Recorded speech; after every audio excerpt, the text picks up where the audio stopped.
I think, yep, we are live. We're going to wait and see if some people join us once we see these numbers up in the corner start getting.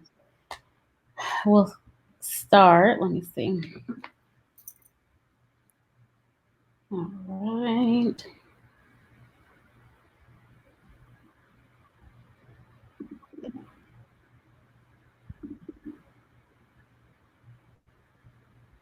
All right. Okay, so we're getting some numbers in. I am excited. Thank you guys for joining. This is pretty much us kicking off a brand new tradition at Ben Hill United Methodist Church, where we are starting health and wellness, or health and fitness week. And this week is really centered around, I think everybody's feeling a little different about being stuck in the house. So whether it is mentally you're feeling some emotions you haven't felt before, or maybe physically you are not able to get to the gym, you're not able to work out like you used to, or even take a little walk around the block like you used to. There's so many things that are happening that are changing in front of us, in front of our very eyes. And so this idea really came from conversations around how can we support each other as a community, and also engage in physical fitness, also mental fitness, just all those things that basically make up a healthy person. How can we keep that going even though we can't be together? Right. Those of you that are part of Ben Hill United Methodist Church, you know that if Pastor Thomas says that he wants something to happen, we figure out a way to do it. I'll be honest with you, this was something that he brought up week over week, that he was really concerned about his members not being able to physically get out, or mentally feeling a little different than what they felt before, because everything has changed so quickly. So once this idea kind of got brewing, we jumped into it. I'm on here because I do the social media and communications for the church. But really, we have things at our fingertips right now to make all of this work. We can use social media, we can use the website, and we can use all those tools to make sure that we're still engaging as a community and still working out and getting the best of our health done in the middle of this pandemic. So tonight, I'm excited because we have Joyette Wesley with us. And this girl's bio is amazing. So I'm not going to read all of it because y'all see all these different titles and commas behind her name. She is well accomplished in her field. She's a professional licensed counselor, and she works with Dr. Shannon at the Positive Balance Wellness Center. And for those of you that don't know, Dr. Shannon is also a member of Ben Hill United Methodist, and they literally are right across the street from Ben Hill, and they service our community. They're a faith-based organization, and it's just so awesome to have Joyette here, because I see her in the office every once in a while, but this is a whole new light where she gets to share her expertise with everyone.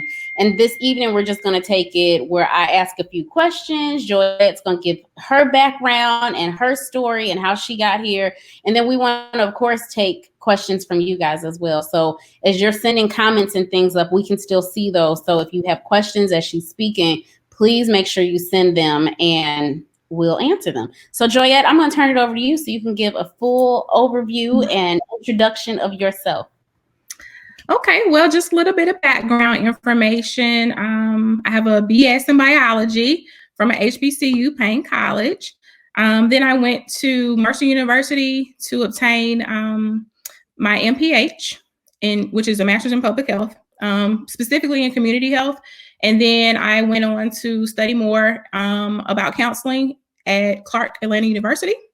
And that's where I got my counseling degree from. And in order to become fully licensed, after about 3 years after school, then I applied for the boards and took a test and things of that nature in order to become fully certified. So I've been doing it for the last 5 years, been working with Dr. Shannon at the nonprofit Positive Balance Wellness Center for the last 5 years. And even though we are at Ben Hill United Methodist Church, we are not considered of the church. And that's a difference. And that looks really different when you say that to someone who says, I may be a member of the church, but I don't want to go over there because they're going to tell such and such my business. No, we have a duty to uphold. and which is HIPAA. You know, we have confidentiality, and then we have HIPAA, which is the Health Insurance Portability and Accountability Act. So just like you go to a podiatrist or OBGYN or any other doctor, any other specialist, we have paperwork that you fill out, as well as as well as the HIPAA laws information. So you have to sign off on all of that. No, we're not running around telling anybody. If we see you in the grocery store, it does not mean I have therapists written on my forehead, or Dr. Shannon has psychiatrist, or I'm your psychiatrist written on your forehead. So no, we don't do that. But yeah, so that's pretty much in terms of education where I've come from. And then, like I said, I've been at the church for 5 years practicing therapy. So, and it's been really good. We service a wide variety of people, individuals from various backgrounds, veterans, anyone in the community, all mental health diagnoses. You've got individuals from different schools in the area, from the colleges, from whatever college, Morehouse, Georgia State, all of the colleges. So we get a plethora of people, which is a really good thing, because we're here to help the community. It's not just about those people that live in the community around Ben Hill. It's the Atlanta metro area, and we do get a lot of people within the city and outside of the city limits. So one thing that I heard you mention is that Dr. Shannon is a psychiatrist, and then you are a therapist. So can you explain to everyone what the difference is between the two? Sure. And that's a really good question, because a lot of people will get us confused. So Dr. Shannon went to medical school. That's the biggest difference. She went to medical school. She's able to write prescriptions. And so she will write prescriptions for psychotropic medications, which are like antidepressants, and things of that nature. So she writes prescriptions for medication. What I will do is we work on coping skills. We work on a little bit of background and say, okay, well, how did this problem, come about? Has been going on forever. Let's talk about these things. And so I dig deep. We have a lot of conversation about your childhood, present day experiences, any trauma, any, whatever it is. And Dr. Shannon and I work well together because we're able to do both in the same setting. So, I may start off what we call driving the bus. I may start off driving the bus, and she'll enter, and we just kind of, go back and forth, play off of each other, get the information that we need. And then she'll be able to, we both can diagnose, but she'll be able to give a diagnosis and write medication for that if that's something that the client wants. And then they'll come back to me for additional therapy. And one thing I will say for Positive Balance Wellness Center is the fact that we do have, we offer 3 free visits. Okay. So yes, we're nonprofit, faith-based, but we do offer 3 free visits, which is really good, because most people will go to the psychiatrist maybe once a month. And if they want to come back for additional services, then we have a conversation, and that's done on an individualized basis. Okay. And then do you guys take insurance? We do not take insurance because we offer those 3 free visits. So we know we do not take insurance. But what I will say is if you need, so what we will do is we will provide additional resources if we don't see that within those visits or within that time frame, we're able to, assess those needs and have a proper treatment plan. But we will provide additional resources. But what I will say is a lot of people do not take advantage of their EAP, which is Employee Assistance Program. And if you have insurance and you work for some type of corporation or even some smaller organizations, they'll have an EAP. So you can take advantage of the free sessions that the EAP will give, which is generally like 4 to 6 sessions, sometimes 8, but usually 4 to 6. And then you can use us as a resource as well for those 3 free sessions. And in a matter of no time, you've gotten, free therapy for almost a year, if not a year. And in Dr. Shannon's case, maybe med management as well. Okay, awesome. So I guess let's get to the nitty gritty of what everybody is feeling. People are feeling anxious. Some people are overly bored. Some people are, depressed. They're feeling sadness from being stuck in the house. So let's talk about being in the house during the pandemic, COVID-19, what would you offer to our audience about keeping your mental health a priority during the middle of this whole thing?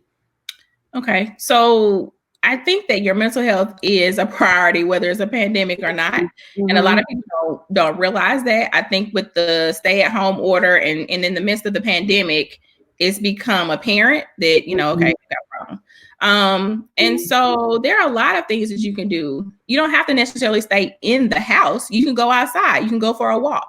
Right. You can walk the dog. You can, as long as you're at an appropriate distance, you can have a driveway meet with your neighbor. You can sit in your driveway, they can sit in theirs, and you can have a conversation. So you can interact. You can pick up the telephone and say, "Hey, I need to talk to somebody. How are you doing today? What is this? What's going on with you? What are you doing?"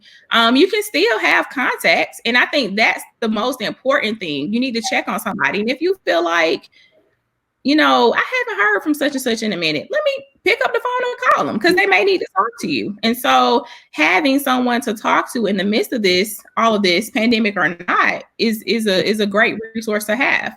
A lot of people can pick up new hobbies. You can sew, crafting, you can journal. Journal is a really, really good coping skill to have. We call them coping skills, things that you can do. Mm-hmm. Journaling is a really, really good coping skill. You can pick up a journal from the dollar store. You can create your own journal. Just start writing. It's a free for all. It's whatever your thoughts are. You can draw in that notebook, whatever you want to do, because it's yours. You're creating whatever you want to do in that space. During another thing you can do during the pandemic is make sure you're taking time for yourself. We're at home, we have families. Take time for yourself. Hey, I need 30 minutes. Hey, I need an hour. I've been at home all day with the kids, or, I've just been staring at the wall and, listening to this Zoom meeting all day or whatever. Take time for yourself. It's very, very important to take time for yourself, because nobody else can do that for you. Exactly. So one of the things I heard you mention is that we can check in with people and just see if they're okay. So one thing that I know is important during any type of, like you said, anytime, is to support each other. And if you maybe notice that someone is having a mental crisis or you're going through something, support is definitely needed. What does support look like when it comes to mental health? So support looks like different things for different people. Support is not the same. Whatever you need for support may not be what I need for support. And so if I'm in need, then you have to say, "Hey, Joyette, what do you need for me to do?" Don't assume I need for you to hug me. I might not need that. I might need you just to sit here and look at you, or whatever the case may be. Don't assume anything when it comes to support. When it comes to support, ask the person, "Hey, what do you need?" Does that mean I need to bake you a cake? Does that mean I just need to listen to you? What does that look like for you? And so support can look like different things for different people, but make sure when you call, you're ready to, you're going to be ready for the answer, because somebody picks up the phone and you say, "Hey girl, how you doing?" You're expecting them to say fine, but they may not. And so that if they don't, then be prepared for that answer. And know that that's what you've asked for. Right. And so if they say that they're not fine, well, what can I do for you? How can I help you? Don't assume that you know how to help. Ask them, how can I help you? What can I do for you? What resources are available to us? So if we call someone and they say, "You know what, my anxiety is just way too high, I can't deal," what resources do we have available to us as lay people, just to kind of help someone get through something like that? So there are a lot of resources. You have NAMI, which is the National Alliance for Mental Health. And that is a great resource. They have groups. They have all of the mental health diagnoses on their website. You can click on the specific one, whether it's GAD, generalized anxiety disorder, or, it might say depression. You can click on that link and they will find a meeting for you as the friend or as the family member to tell you what depression looks like so that you'll know what the signs and symptoms are. In a hospital setting, what we do is we generally have what's called a safety plan. And so we have people write down, triggers and things that make them happy, things that make them sad, so that the person that they're living with or their friends or family members will know what that looks like, because it's an individualized plan and it looks different for everybody. But that's a resource. NAMI is a resource. Another resource, if the person is suicidal, 911 is always the best resource. And then the medical team or the ambulance will come. You can also call GCAL. If someone is feeling suicidal, GCAL is also another resource for the Georgia Crisis and Access Line. Okay. That's a really good resource, and that's a resource for those people that are suicidal, persons that are suicidal. That's a good resource for them. Another resource is the suicide. It's called the Suicide Lifeline for veterans. It's not a hotline, but it's called Lifeline, which makes a little bit. The Suicide Lifeline is a really good resource for veterans. So that's something that's a tool that specifically veterans can use for a crisis. Another person, another individual or another resource that can be used. I mean, there's so many. You could use so it depends upon, I guess, the situation. But if it's just like kind of what we consider somebody being walking well, which is, I'm just having a little anxiety, or I just need to talk to somebody. I just need to, people are good for saying, my nerve's bad, when it looks like something else. So what you could do, or what they could do, is there are a couple of apps that can be used as well. You've got the Calm app, you've got Headspace. A lot of mindfulness tools that can be used as well. So those are some good resources. I saw that Dr. Shannon is joining us. I'm going to bring her in because I think this is a great conversation. Let's see. I do not want to be the center of this screen, so I'm going to move myself over here. Hi, Dr. Shannon. Hi. I am so glad to see y'all. This is so important to me. And Shannon and hi. I've been telling people that, I'm not an expert, but I see my therapist regularly. I have no problem saying that. And I deal with anxiety. So for me, this is all very real and very serious. And I want to make sure that people have the right resources in front of them. And I think you guys are positioned to give us this great information. Dr. Shannon, we were just kind of talking about some resources that are available. And I think on that same note, we talked about if someone is potentially suicidal, there's lines for us to call and things like that. But how would we recognize some of those signs in someone if we may suspect that someone may be suicidal, or maybe they've been showing some signs of depression and we just want to make sure that they're okay? What would we look out for? Well, as I advise my students, as Miss Joyette is a former one of those and learned very well, you don't suspect it. You have to ask, and a lot of lay people, or especially parents, when you're dealing with children, have the misperception that you're putting it in their head if you ask them. But that is not the case. However, if it is in their head and you don't ask them, period, are you, and the subsequent are yous are for if somebody says no, but they're saying it kind of sideways, and you're like, okay, that wasn't convincing for me. Then you ask until they say it the right way, or either fess up and say, yeah, I really do want to hurt myself, but what are you going to do to me because I do? I say, it's not to you. You need to look at it as for you. So you always have to, I ask, and Joy can tell you that even if somebody comes in walking on sunshine, smiling like a Cheshire cat, what do they get asked? Are you suicidal? Yeah. You have to ask. You have to ask. Okay. Another question, we brought up children a bit. Mental health is just as important in our children as it is in adults. And I think that may be a misconception that all kids are happy. All kids, they don't worry, they don't feel anything like we do. And we don't start getting those feelings until we get old and have bills. But I know that is not the case. So how can we protect our children's mental health in the middle of being kind of in the house and things have changed?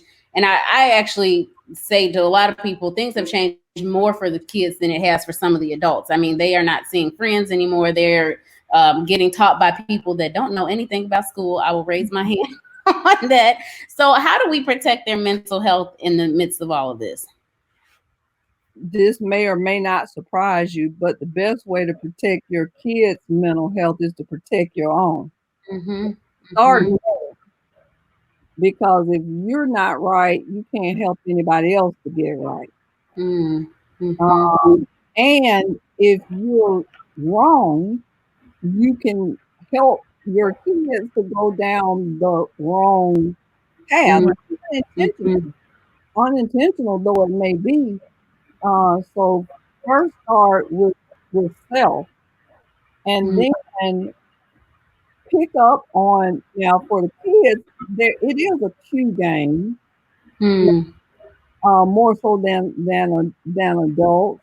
If your kid, love hanging them upside down on the jungle gym, and now all of a sudden they're in the sub basement and they're coming up, you got to ask why. If your kid was normally calm, laid back child, and all of a sudden, if somebody breathes, they're ready to go off, you got to ask yourself to ask them, what is this about? Like, go find the obvious. About what's the background noise to be able to help them, because a lot of times, even in pediatrics, I trained in pediatrics because instead of maternal medicine, because I knew I wanted to work with children. Okay. And in peds, I mean, we would tell the parents, when your child is sick when they stop doing what they do. How they sound. And that's your biggest cue. And it's also going to be the cue to let you know that they're better. Okay. Joya, we talked about some coping skills. Are there specific coping skills for children versus adults, or does it kind of all look the same? Well, it still depends upon the individual.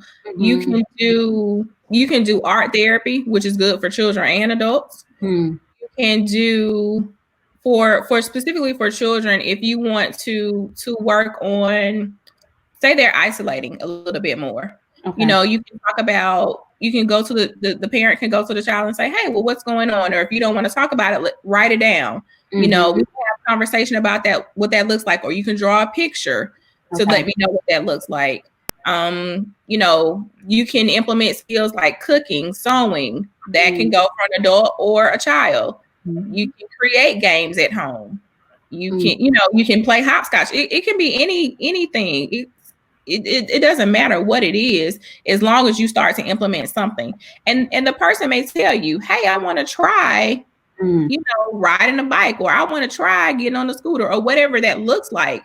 But it goes back to whatever their needs are, making sure they have an individualized plan, that's specific for them. And that's very, very important.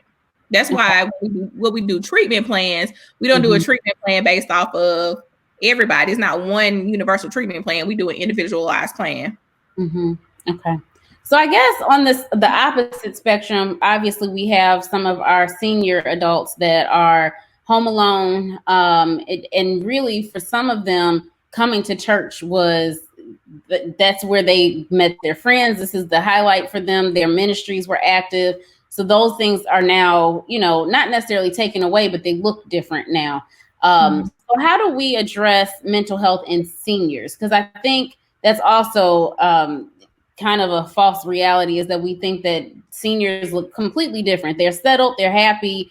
They shouldn't be bothered by something like this. But in reality, I mean, everybody has gone through a change. So how do we support our seniors through this particular season as well? And that's for either one of you. Joanne is good with the seniors too, so I'll let her talk. I love old people. I love it. I love old people, and animal assisted therapy is really, really good. Dr. Shannon and I have both. We both have pets. Yes, we both have pets, dogs specifically, and so animal assisted therapy is really good for seniors. And one thing you said, seniors come to church, that's a highlight, but a lot of seniors are depressed. So a lot of seniors are very, very depressed, whether it's from grief, the loss of a spouse, the loss of a child, the loss of, a job, I'm in retirement, empty nest syndrome. A lot of seniors are depressed. And so not just during the pandemic, but just in general. So what does that look like? And so we have to deal with them again on an individual basis, but we create, we will create a plan for them that says, okay, well, let's look at these memories. Let's look at what was done before. Is there anything from your past that we can do now? Is there anything that, you would like to change? If you think about it, when you talk to, if you have a grandparent that's still living, they're always talking about something to look forward to. I want to look forward. So you give them things to look forward to. Hey, I'll bring you something next week, or I'll send you something in the mail. Give them something to look forward to. That's a very good coping skill or tool for them. Whether it's, it doesn't matter, but you sending a crossword puzzle in the mail, but it's something that they're looking forward to. And think outside of the box. Right. I will tell you that I had someone in hospice, 96 years old. And the therapy that I created for them, their family was like, what in the world did y'all do that? Was to go and take a 96-year-old person to see the Easter Bunny. But you would not believe the joy that brought to a 96-year-old. Right. But you would believe it if you understand how the life cycle goes. That you grow up and then you go back around to childhood. So probably 6 was probably about the age when you would like to go, when you're going back around, like to go and have fun and find Easter eggs, or it's a good time to reminisce on those times, if your faith includes that kind of thing. But it just means thinking outside of the box. And like Joyette said, thinking of things that not only that they used to like to do, but things that because of maybe way back then didn't have the means or the time to do, that now they really can do if you can facilitate that, like going to the beach. A lot of African Americans, especially in the older, and I'm not in that group, older age group, never had the experience of going to a beach. They might go to a hole, what they call a watering hole. Not the beach. So, thinking outside of the box. Awesome. Okay. Out to them in that way.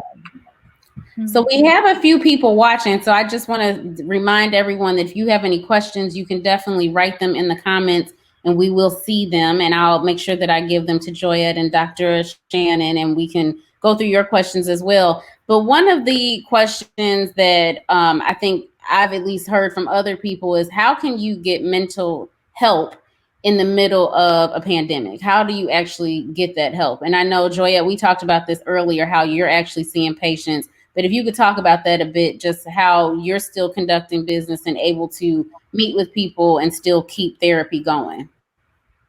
Okay. So there are a lot of telehealth sites that can be used. And so that's one of the things that we use at Positive Balance. We will, just like we're seeing you now, we will see the patients or the clients on the computer, and we can assist them. Just like this. Yeah, I mean, this is exactly what we do. You know, they schedule an appointment. They have a waiting room online, so the patient will wait in the virtual waiting room, and when we are ready to see them, we will see them. Okay. Yep. So we do. It's the same as it would be in person. And I would say, especially with the African American community, it's probably even better because for a long time we were underutilized, and I suspect that it's because of the stigma and people not really appreciating how dear and sacred we hold confidentiality. Well, you know, some people, even though you're saying you'll be comfortable, what if they see me walking in? And I've even had patients when I was in private practice say, "Oh my God, come in all flustered." Well, what's wrong, Miss Jones? Well, Mary Sue just saw me in the waiting room. I said, "Well, did you see her?" Right. And it's almost like if I hadn't said that, they wouldn't have put together. Yeah, they saw you, but you saw them, didn't you? Okay. They're getting their need met just like you getting yours. And they don't know what you're in here for. You could be coming up here to pick up my church program because that's what you do on your sideline to do. It don't have to mean you come in here to get, and Joy will tell you that we have to really, because of my early experiences with having people blacker than me turn ghost white when they see me out in the street, like they think listen, we ain't never supposed to come out of forever. That we tell them, you're going to see us in public. We don't live in this space. We are allowed to emerge from here. And because we are sociable people, we're gonna speak.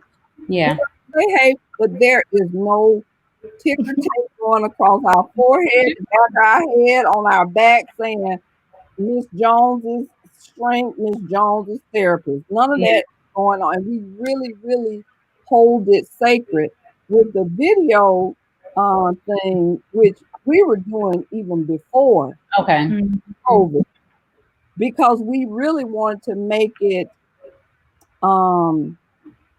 super easy for our folks to get help.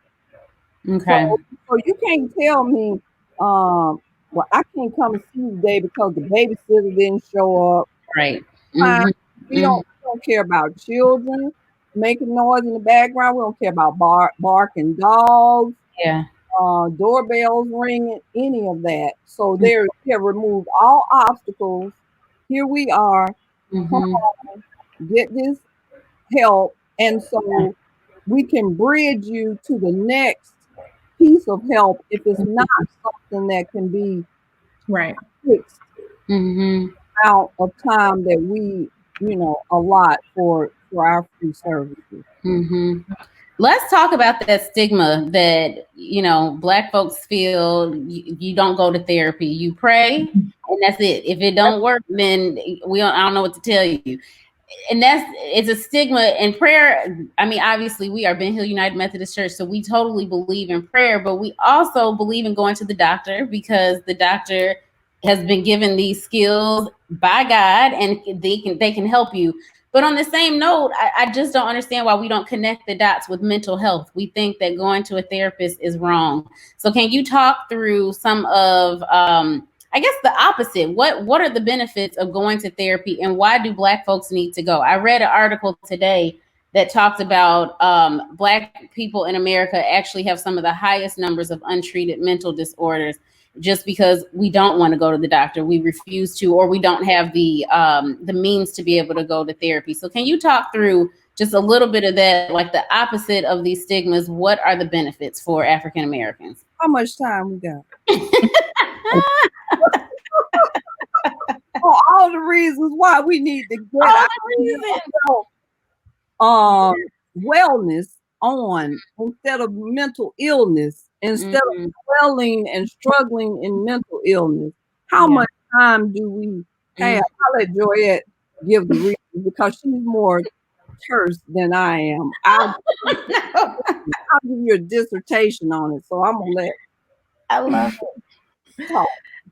I think that, it's culture. People have said different things growing up. Your parents have said things to you. Your aunts, have said things to you. And we've all been in situations where people have tried to stunt your growth, if you will.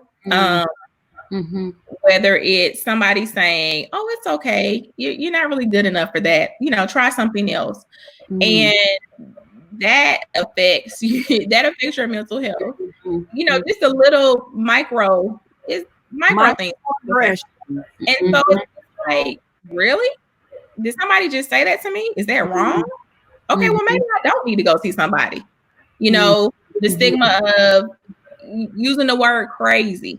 Everybody, they crazy. Child, they crazy.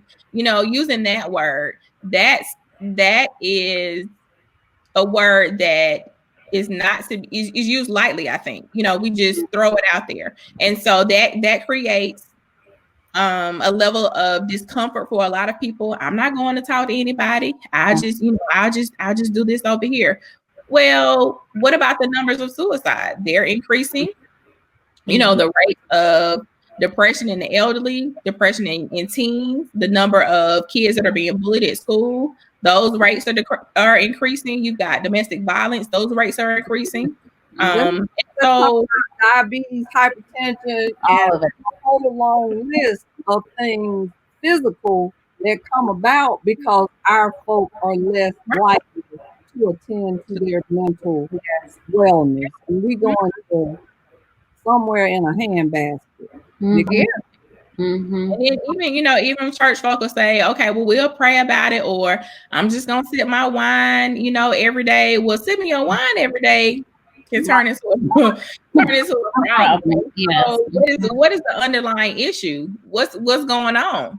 What is that? Is it depression? Is it anxiety? What does that look like? Because for you to be sipping.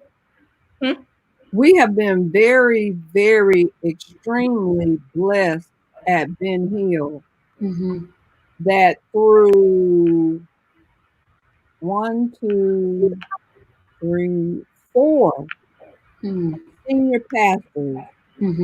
That's a whole lot of years going back to the 80s, who have all been pro mental wellness. They weren't the kind of preachers that stood in the pulpit and say, throw your medicines in the trash. They say lay it all on the altar. And go to your doctor because God made the doctor, God made the medicine that the doctor's gonna prescribe, God made the prayer, He made if he is omnipotent as we say. You can use all the tools that He made in your toolbox to reach your ultimate wellness. And we've been blessed at Ben Hill to have the support of senior pastors and associate pastors who really, really understood that. Because if you don't have the support of your senior pastor, and they're preaching a different story, and I'll be real transparent. When we had the last changing of the guard, it was around when Joyette came on board, and I was like, well, hold on, we got to pump some brakes because we don't know how people don't feel. And so I went all like, telling them about the vision and stuff. And all I remember him saying is, Dr. Shannon, if you're going to dream big. Yeah. You know, oh no, we can't have none of that here. And the congregation has slowly, and the community, because that's the other thing we want everybody to hear on this broadcast, is that Positive Balance Wellness Center is at Ben Hill, but it's not just for Ben Hill members. It is for the community, and it was born with that community wellness kind of backdrop in mind, and it's been well supported by the administrations that have come through. Thankfully, because that's not the case everywhere. Mm-hmm. So one thing that you said, Dr. Shannon, is that African Americans experience hypertension, all these issues, diabetes. And one thing that I know is that a lot of this starts from the head down. So how do you address some of these things in our community before they become hypertension? Because we all know anxiety, stress, those sorts of things can all weigh heavy on your heart. So how do you address some of those things? I know exercising is important, but I guess what are some of those mental exercises you can do to make sure that you're keeping your whole body in check? Well, I love letting Joyette have the I do, because she's so good at what she does. I love it. I love it. I'll let her tell you about the weird homework that we give. I love it. Weird homework that works. It does. And a lot of people don't like it, but you have to at some point love on yourself. And so we'll tell people, hey, you know, let's get in front of the mirror in the bathroom or wherever you are and start smiling. Smile 50 times. And they're like 50 times a day. And mark it like, like break it down. And they're like, why am I smiling? What is going on? Well, that does a lot of things. You know, it not only changes your behavior, it can change your mood.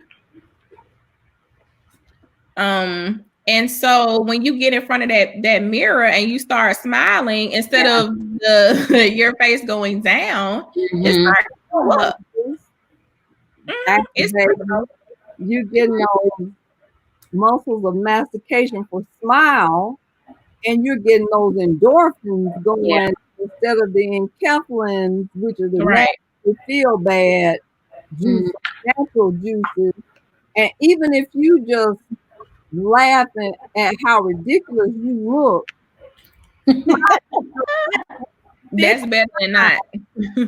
50 times, that is still better than you ruminating over whatever it is you don't have any control over, or second, what they call it, being a Monday morning quarterback or whatever, instead of looking forward and or looking just right here to see all the blessings that are around you. Joy will tell you, I tell patients who try to one-up me on the I'm so pitiful, I say, you ain't gonna win this one, because I've been around too long. I done heard too many stories.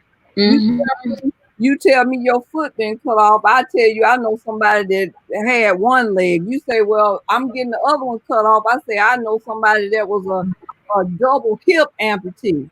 Right. You tell me your house burned down, and so that's why you're gonna kill yourself. I say, yeah, but did your kid get burned up in your house? Right. Like the other patient who was able, in spite of that tragedy, to move on. And not that we minimize people's pain, we just try to reshape it and help them see the silver positive that sometimes and that's why we call it Positive Balance Wellness Center, because that's our focus. If you say something negative, even if it only seems slightly negative, we reframe it to a positive. Half full instead of half empty. So what I guess we about 45 minutes in, so we'll hang on for a few more minutes, but I wanted to ask for anyone that is starting to feel like this is just too much. I can't be in the house anymore. I don't know if I can go out the house because there's too many germs. I don't know what to do. What is your advice to anyone that's just feeling like it's too much? And I know we can go on and on with different list of things that people can do, but just real talk, really quick, what do you think people should be prioritizing in this season, and what can they do to kind of get through the too much feeling? Go ahead, Dr. Shannon. Well, I hate to quote and pronounce atheist, but I agree with him on this point. I'm not going to tell you who it is, but go ahead and probably figure out who it is. I agree with him on most things except for his theology, because I believe that people who believe in something do better than people who don't believe in a doggone thing. So his thing is that nobody is going to get out of this, and this is not this COVID-19. This is life. Nobody's going to get out of life alive. Nobody. Not one of us is going to get out of life alive. We all going to die. Okay? So in that vein, why put a whole bunch of energy over being appropriate and reasonably cautious? I'm not saying be a fool and go have a 1,000-person packed in your house party in the basement with no mask, no gloves, no ventilation. No, I'm not saying do that, but why ruminate and stir yourself up about all the ways that you can possibly die of coronavirus? You know you're going to die, period. Be cautious, appropriate, and live. Yeah. Because you're going to die anyway. Dying is going to take care of itself. So you don't have to put a whole bunch of energy into that. So live and try to reduce the things that'll take you out. Like if it's coronavirus, put on your mask. If it's hypertension, stop eating. Take your medicine. Right. Medicine, exercise. And you know, it really is so simple. But for some people, they have to hear it. And so that's what we're here for. And live your best life in whatever space you have. How do people who are, and Black people been doing this to a greater degree than the rest of the world too, how do people who are sentenced to life in prison at 20 make it and don't kill themselves? Because they create their world or expand their world by expanding their mind, not by constricting it and squeezing it and stuffing it with stuff that's not very useful. And like Joyette highlighted very well, there are so many tools out there now. It's just a matter for the babies. They got it. They know about everything. I have to tell them, stop reading about all these medications, because you can't read 30 years worth of stuff that I can tell you, and you worry yourself sick. But there are so many tools, therapy wise, suggestion wise, screening wise. The issue with some of the older, more mature patients is the technology, getting them to the technology, getting the technology to them. If I had a bazillion dollars, I would, like President Obama gave out the Obama phone, I would give out Obama pads. So that if you do get caught in the COVID, as they call it, you can phone a friend time, so you can see your friend too. Joya, you have anything to add to that one? No, she summed it up. So we are we're about done, but I want to make sure that you guys tell us about your center. Obviously, we want to start there, but then also if you can give everyone just a couple tips on looking for a therapist, finding the right fit for them, and just moving forward. If someone is feeling stirred after watching this and they say, you know what, I do need to be in therapy, how do they find the right therapist and how do they go about those steps? And obviously telling us about your center and how they can get in touch with you. Okay. Well, Positive Balance Wellness Center, like I said earlier, is located at Ben Hill. It's not of the church, but at the church. The number that they can call is 404-647-9478. They can call that number. They can text that number. We also have an email address, which is positivebalancewellness@gmail.com. They can send an email, they can call, they can text. Those are the options. We can schedule an appointment time. You know, hey, I just need to talk to somebody. I have questions or whatever it is, and we can point them in the right direction. We, like I said, give 3 free sessions a year. And so those 3 free sessions, we will talk to them, figure out what their needs are. And if we need to point them in a different direction, then we will do so. There are a lot of resources available. In the state of Georgia, in each region, there is an office for mental health, just like the health department. Within the health department, they have a behavioral health section. And so I can send you a link and you can post that. But every county in the state of Georgia has a service, whether it's through McIntosh Trails, Highland Rivers, whatever. They have a service that's provided. And so a lot of times those services are free. You have to just take like employment verification. If you don't have a job, you get something from the Department of Labor, which may be a little difficult now, but people are still working with you to say, what do you have? We can do something on a sliding scale. So that's a very good resource. People can use Psychology Today. They can go there, look for a therapist. You can use the filter. Okay, I want, whatever your preferences are. I want this person to be a female. I want this person to specialize in LGBTQ plus. I want this person to take my insurance if you have insurance. Whatever your needs are, you can use Psychology Today. That's another good resource. And if you feel like, hey, I don't know where to start, you can give us a call. We can help you with that. Okay. There are lots of resources out there that can be used.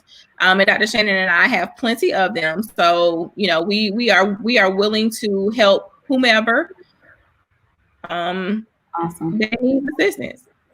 Well, I will tell everybody out there, before we started, Joyette sent me an email with all these resources. When I tell you it's a long list, but it's a good list, I'm going to make sure that I post that on Facebook as well as the Ben Hill website. So we'll have a page up that just features everything from Health and Fitness Week, including the resources, the information for the Positive Balance Wellness Center. And then if you guys have questions afterwards, please make sure that you reach out because we can make sure that we put you in contact with the right folks. Dr. Shannon, do you have anything to add? I'm just happy that you created this forum for anybody, not just our people, but anybody, because I can tell you that in the places where I'm serving, there aren't enough hours in the day to accommodate all of the people who are being adversely affected emotionally by this thing. And people who, I'm seeing people daily who are saying, I've never been anxious before, I've never been depressed before. And the only thing they can attribute it to is being cooped up in the house. Yeah. And those who aren't even cooped up in the house, and that's a quote, that's not my terminology. Yeah. Those that are venturing out of the house are literally scared to death of all the different ways that they may die until trained not to focus on that. Yeah. You know, And another good tool is to listen to some music. You know, music puts people in a different state of mind. Music will do something to you. It will change your thought. It will change your feelings. There are a lot of good songs out there that just kind of, ooh, I like that. You know, will put you in a different mood. It will definitely change your mood. So I think turn on the radio. Huh? I say a plug for Pharrell, Happy. Oh yeah, I mean, you got Brave, you got Layla Hathaway, Happy. Don't go. I could name some artists where I tell you definitely don't listen to this because you don't stay away from. There are uplifting, inspirational songs. Yeah, inspirational songs. Gospel is our bread and butter in the church. If you can't get inspiration from being packed 3,000 in the bottom of a slave ship and still making it over here, flying a hymn, you know, I don't know what to tell you. So we got some music is definitely a source of inspiration, especially for us from way back. But we just can. Sometimes people just need to be reminded of those things. And I thank both of you all for spearheading this. Is so needed. And for our folk, I know there's folk out there that aren't saying anything, but sometimes all they need to do is just have a little inspiration. They may not want to be on a forum like this, or may not again want to be seen. I can tell you when I went to Pilates for the first time, I didn't want nobody to see me doing that. So I can understand that, but I was there. And I want to go back. So maybe somebody who is here hearing about all the ways you can either get well or stay well will take that avail themselves of that opportunity after this is down. And who knows, then maybe they can come back and testify about how they know what they didn't know. Yeah, I love it.